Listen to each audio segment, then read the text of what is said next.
বাবাকে, তোর বাবাকে বিয়ে করে আমি জীবনে যে ভুল করেছি, তোকে জন্ম দিয়ে আমি একই ভুল করেছি।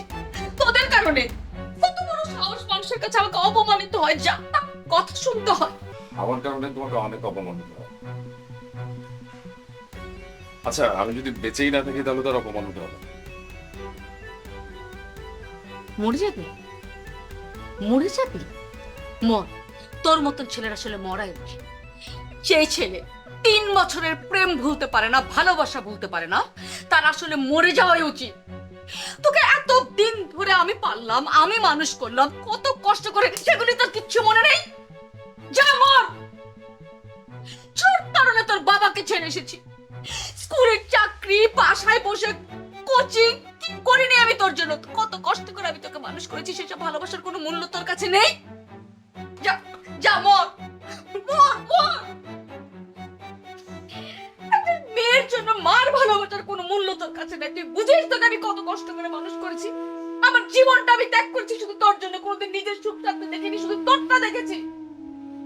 আজকে আসার মতন একটা মেয়ের জন্য তুই মার ভালোবাসা ভুলে যেতে চাস, মরতে চাস?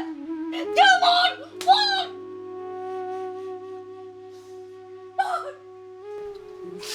মা, তুমি তো আমার সব। আমার কে আছে আমার আর মা?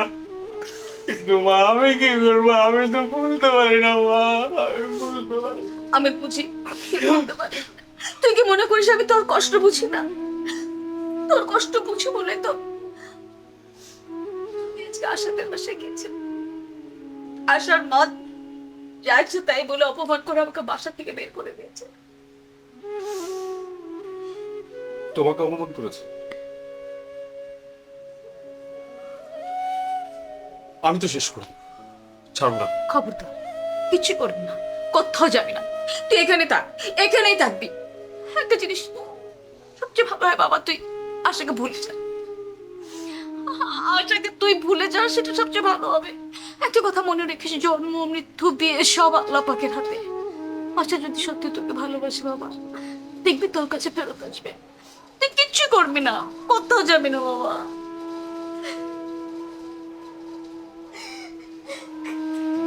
আন্টি, আপনি যে খেলা দেখাইছেন পুরো এলাকার মানুষ অবাক হয়ে গেছে। আমার পক্ষ থেকে আপনাকে সেলুট। আপনি কেমনে মানিকের কাছ থেকে আশাকে নিয়ে আসছেন? আন্টি, আমি কিছুদিন আগে মার্কেটে যাচ্ছিলাম, বুঝছেন? তো আমি আমাদের মহল্লার ব্রিজের পাশ দিয়ে যাচ্ছিলাম, ওইখানে একটা ফুচকার দোকান আছে না, ওইখানে বসে ওরা ফুচকা খাচ্ছিল। হঠাৎ ওই একটা ছেলে এসে মনে হয় আশাকে কিছু একটা বলছে। বলার সাথে সাথে বিশ্বাস করবেন আন্টি, মানিক ফুল পাওয়ার গরম হইয়া তাকে ইচ্ছা তরবে পিটাইছে আর কান ধরে অভ্যাস করাইছে। ওই ছেলেরও কিন্তু বিশাল ক্ষমতা, কিন্তু কিছুই করতে পারে নাই। তারপর থেকে আমি কখনো ওদের সামনে যাইতাম না ভয়ে। কিন্তু আন্টি, আমার একটা জিনিস বিশ্বাস হচ্ছে না, আপনি কেমনে মানিকের কাছ থেকে আশাকে নিয়ে আসছেন? ও বাপরে বাপ, আন্টি আপনাকে সেলুট দেওয়ার দরকার। আপনি পারছেন কিন্তু। এইসব কারিশমা বুঝতে তোমার একটু সময় লাগবে। তোমার বয়সটা একটু কম তো, সময় সময় সব আমি তোমাকে বুঝিয়ে দেব। বয়সটা একটু বাড়ুক। শোনো জাফর, আমার কাছে শয়তান ও শয়তানি করতে ভয় পেয়ে যায়, কারণ আমি এমন শয়তানি চাল চালি, শয়তান আমার ধারে কাছে আসতে পারে না। আমি হয়ে যাই ভয়ঙ্কর। আন্টি, আপনি যে এত ভয়ঙ্কর এটা কিন্তু আপনি প্রমাণ করে দিলেন। শোনো জাফর, তুমি উকিলের চেম্বারে যাবে, কাগজটা রেডি হয়েছে কিনা ডিভোর্স পেপার সেটা নিয়ে আসবে, ওকে পাঠিয়ে দেব। আর টাকা পয়সা আমি তোমাকে দিয়ে দিচ্ছি। আরে আন্টি, আপনি এটা নিয়ে শুধু শুধু কেন টেনশন করতেছেন? আমি তো আছি, আমার বাবা এত টাকার মালিক, আমি আছি না, সব টাকা আমি খরচ করব। কিন্তু আশা কই? আশাকে দেখতেছি না। আশা মামুনি, আশা।